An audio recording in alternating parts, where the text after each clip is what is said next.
Ça, oui. Difficile à croire, mais Marty-Antoine, un violent proxénète de 41 ans, se trouve présentement au pénitencier à sécurité maximale de Port-Cartier. Il apparaît sur plusieurs vidéos dernièrement qu'il publie un peu partout. À regarder ses réseaux sociaux, on constate qu'il est très actif. Il se vante même d'avoir tourné son dernier vidéoclip en prison. Marty-Antoine purge une peine de 10 ans pour avoir fait vivre l'horreur à 3 victimes. Voici l'une d'elles. Quelqu'un qui fait pas sa job à quelque part. Là, c'est clair, là, parce que les réseaux sociaux sont encore là. C'est assez pour traumatiser une femme. De se lever un matin puis de voir son proxénète, c'est assez pour lui refaire vivre son choc post-traumatique. Le proxénète va encore plus loin, en publiant des chansons où il s'en prend vigoureusement à cette victime. Elle a vendu son corps, ils l'ont mis sous ma faute. Nous avons demandé à Jenny Laure-Sully, qui travaille pour la concertation des luttes contre l'exploitation sexuelle, de nous résumer les propos. Oh my God.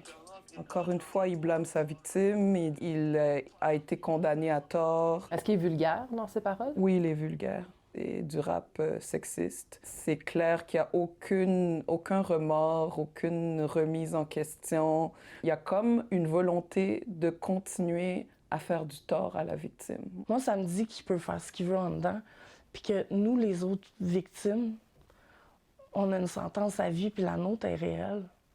On a eu de la misère, à avoir de l'argent, à vivre notre vie comme tout le monde, à dormir, à sortir comme tout le monde, mais lui, il est capable de faire tout ce qu'il veut. Lorsque cette victime a vu qu'il était actif sur les réseaux sociaux, elle a contacté le pénitencier.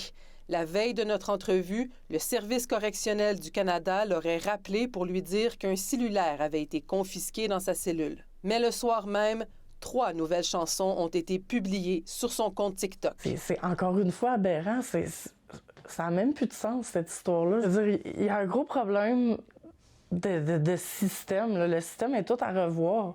On protège les criminels, puis on oublie encore les victimes. Je n'ai plus la justice, là.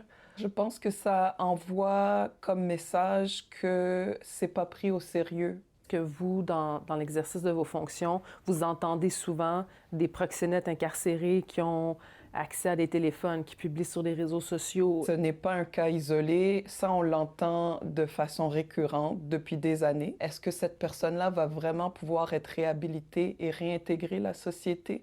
Si de la prison, il peut continuer à dénigrer ses victimes, ça envoie le message que oui, il fait de la prison maintenant, mais on est comme société prêt à tolérer qu'il fasse d'autres victimes. Par courriel, le Service correctionnel du Canada mentionne que la sécurité demeure la priorité absolue.